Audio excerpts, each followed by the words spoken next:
Before we start, we would like to thank the extraordinary FIRST and Tiger communities. Without our amazing coaches, mentors, teachers, refs, judges, and FTAs, none of this would be possible. So thank you for taking time out of your day to do this. Our robot has been a very fun and challenging build that has helped all of our team members acquire new skills that have proven to be useful. Our first robot design was to be light and fast moving.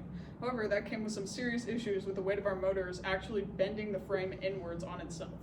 We ended up changing to a heavy-duty frame that could support more weight, and it was at this stage of our build that we considered all arm options. We ended up going with a set of linear slides for stability and speed.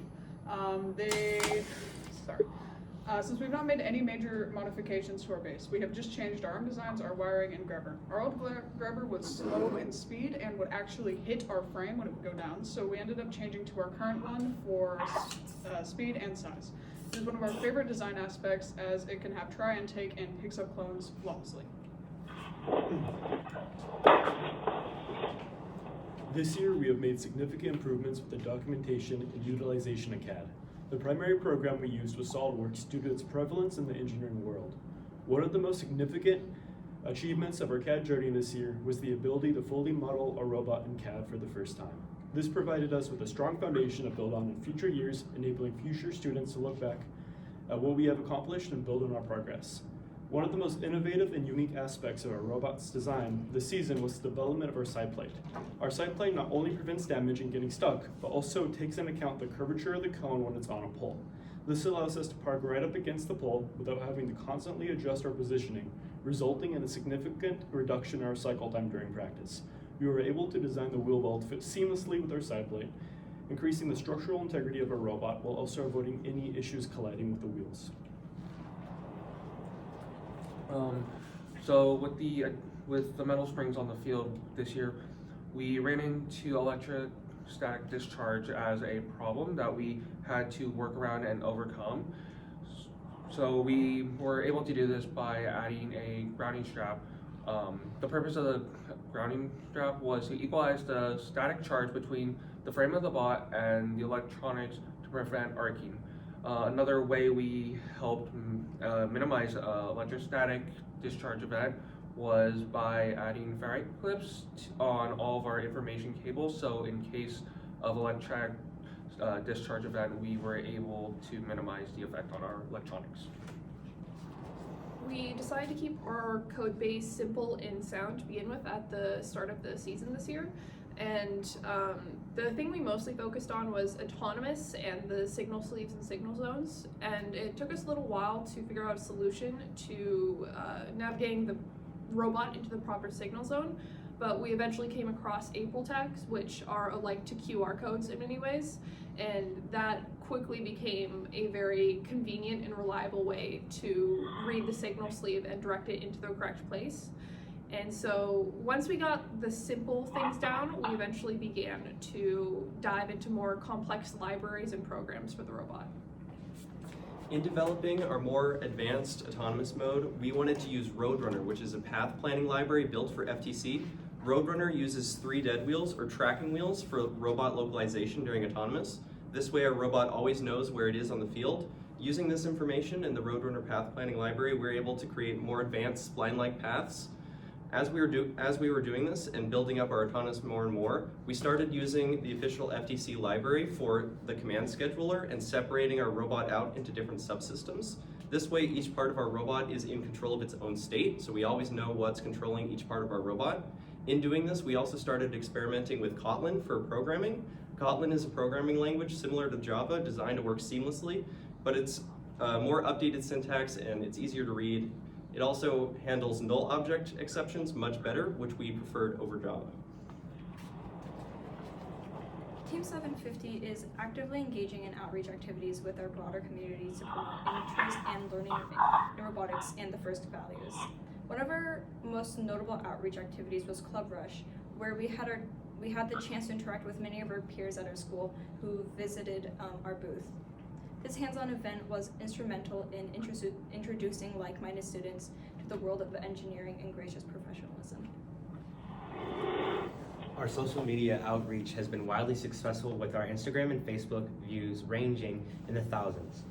Our most successful platform by far this year has been our TikTok. We have gotten exponentially more growth and interaction through our TikTok social media than anything else, with over 21,000 views. I'm gonna have to stop you there. We're at time. All right, thank you.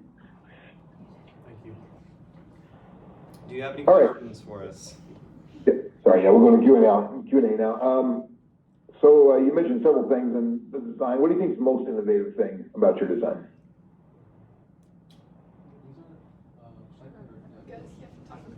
Definitely, we think that some of the most innovative things of our design are our dead wheels and usage of our autonomous and our grabber. Our grabber has two pivots on it, or two servos, sorry. One that allows it to pivot up and over. It allows it to pivot and gives us tri-intake, and one servo that allows it to close. And we're definitely very proud of that. It's gone through several modifications and is one of our favorite design pieces. I'd like to build off that. Actually, using SolidWorks assembly feature allowed our different components and sub-assemblies of a robot to work together more seamlessly. So we were able to use the animation feature in SolidWorks to animate our assemblies.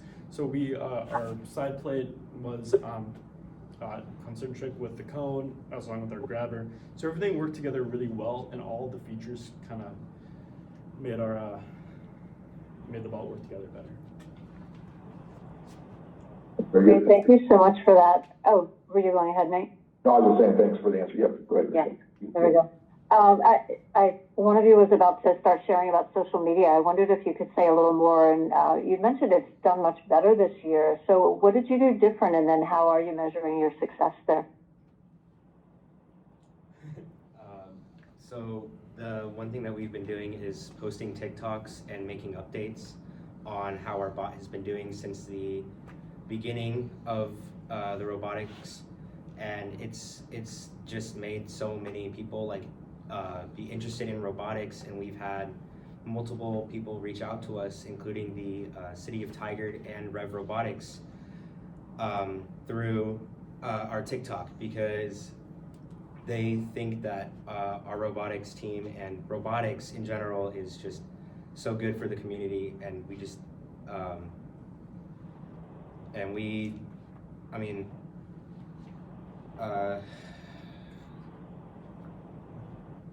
Yeah, so yeah, it's got it. social media every year gets more and more prevalent in our community, and it's a great way to reach like-minded individuals. Through using the TikTok trends, we are able to reach a wider audience, which allows for more exponential growth. So when we see a trend, often in the first community, we like to make a video about that. And essentially what this does is it finds, the algorithm on TikTok finds people that have a shared interest of STEM, and we can show them what first can give them in terms of robotics and gracious professionalism. It's a great tool that we have utilized and we plan to utilize for many years to come. Thank you. Great. In your portfolio, you described personal goals for each team member for this season, which I thought was really wonderful. And I'm wondering, what does the team do to assure that each person's personal goals are achieved?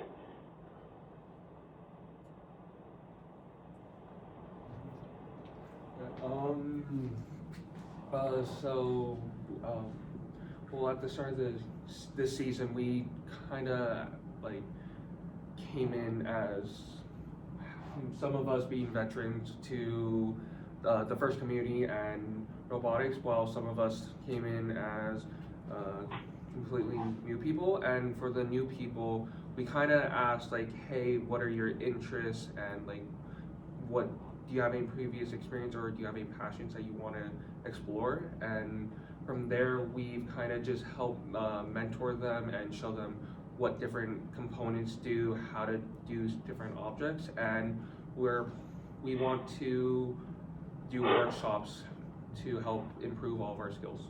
Yeah, I'd like to add off of that. So coming into this season, I had very little understanding of CAD, and I became the CAD lead of the team. And a lot of this robot is CADed. I learned this in the process of 3 to 4 months.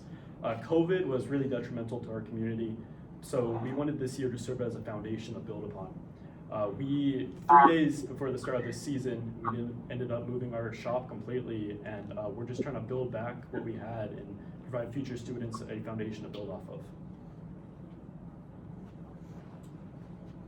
Okay. What features do you have in teleop mode? What's your gameplay strategy in teleop? So our primary goal in teleop is to control as many cones as possible. Some of the things that we do, at least in programming, to make this job easier is we have preset height locations for each of the scoring elements, whether that be ground, low pull, medium pull, or high pull. We do this with a PID controller. We also have things in our teleop that make the driver easier in terms of picking up scoring elements, whether that be our beacon or cones. We have preset height locations for each of the stacks, for each of the cones on the side stacks, as well as, of course, our intake positions. Okay, thank you.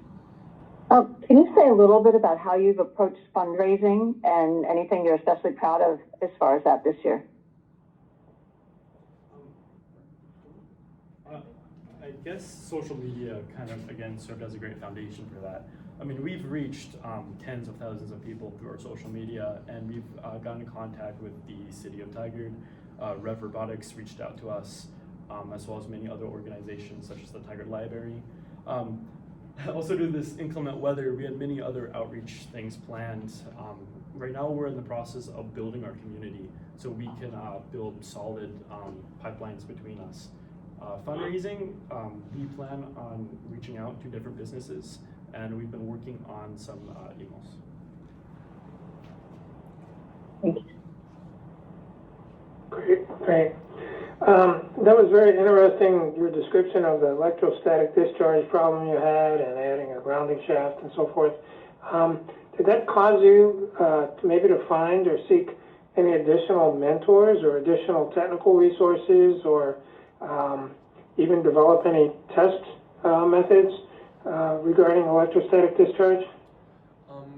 So when we started having these problems, I did reach out to try to find a person who is an expert when it came to this sort of area, and that happened to be my father, who has to deal with managing electrostatic discharge all the time for his job. And him and me sat down, and he showed me a whole bunch of graphs and explained in great detail of what was happening and what we could do to help minimize it.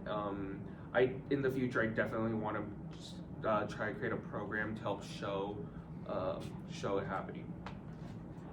I will mention that we did talk to 2 of the FTAs, and they give us some great resources, and they told us some great strategies to prevent or minimize ESD. So that was really useful within our first community. Thanks. So tell me a little bit about the grabber design journey there. You got the V1 there on the table, and you got the perfected version. So tell me how that went. So actually, this was our first grabber iteration. It's really bulky, but the idea is, 2 is better than 1, right? So we did 2 servos. However, they have a lot more travel, and unfortunately, one of these servos were only partially operational. So essentially, this grabber would have to travel this entire length of the extrusion, which we were just sitting there 2 or 3 seconds trying to pick up the cone, which was detrimental to our cycle time. Additionally, during this time, we had another set of slides, which were NG and 12 slides, I believe. So we had to develop a custom spool for these slides. And the issue with that is that they had no tensioning string. So if it fell on the frame, the spool would just keep unraveling, and then we'd have a mess of string, and it would be a push spot for the rest. So that led me to move on to other more circular designs that utilize gears. This was a model that wasn't actually in our robot. However, we did donate it and gave the model to one of our sister teams. This grabber was a lot quicker to close because it would only have to rotate 180 degrees. So that's like half a second. It allowed us to reach further, so we could pick it up and bring it closer to us. It was a lot more robust, quick, and simple, so less things could go wrong, which ultimately led us to our current grabber, which takes the contours of the cone. So it's basically a mold of the cone. So we have every little bit of this is surface area connecting to the cone. It's also used more in servo, and the gears are built into the model, so it's more robust and it's easy to swap out if something were to break. Versatility. Yeah, thank you. It's good.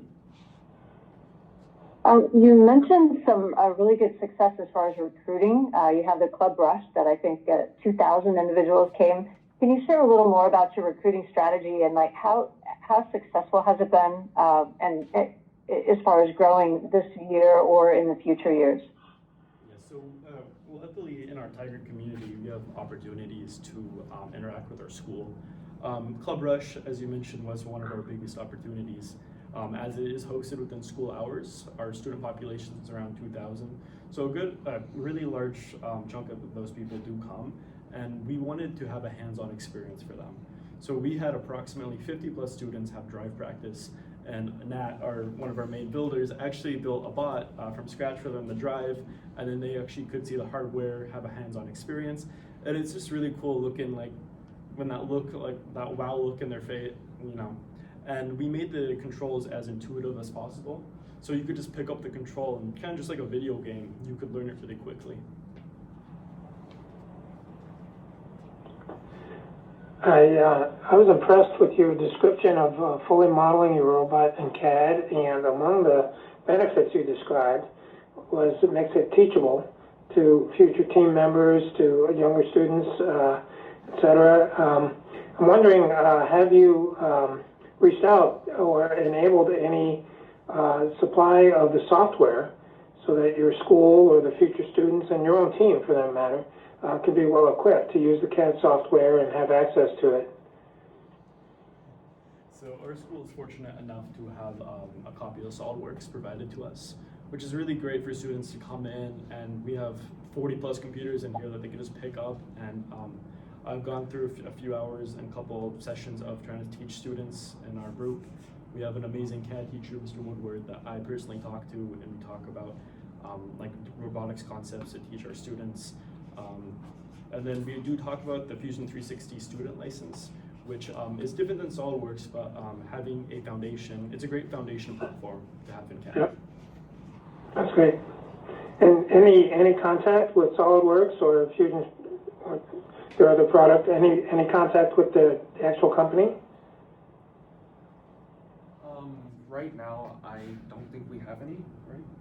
We do have a couple emails that we have a couple emails that we're working on, but I know we definitely want to start reaching out to these types of companies and seeing if we can collaborate with them and help spread first. Great, thank you. Sorry, go ahead. Yeah. I do want to add a little excerpt to that. So we did reach out to ToberTech 8160, and I believe they did tour Autodesk. And it was really great to talk to them about how they chose to approach outreach opportunities. And we took great inspiration from them. And we plan on adopting some of their framework to walk into outreach opportunities. So that was a great, it's really good connecting with our fellow FTC teams to see how they approach outreach. What do you look for in an alliance partner?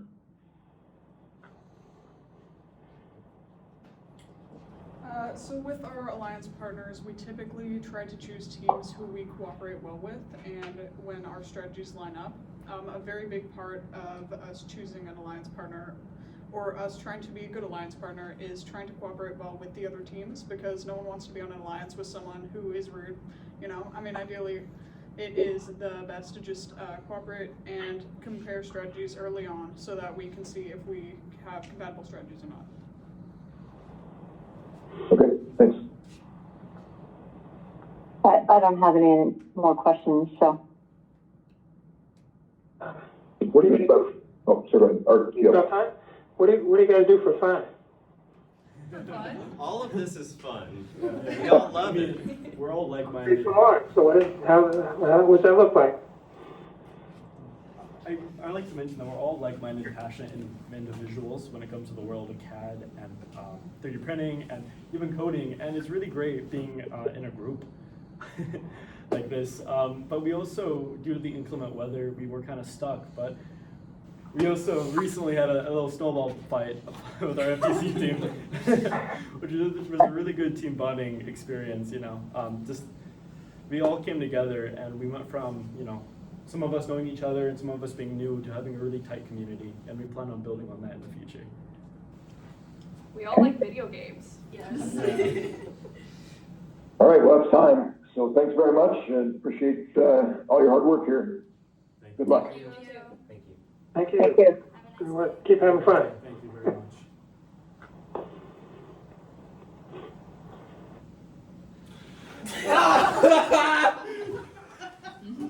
I never want to do that again. Everyone fell apart really quickly. Yeah, I don't think we had it.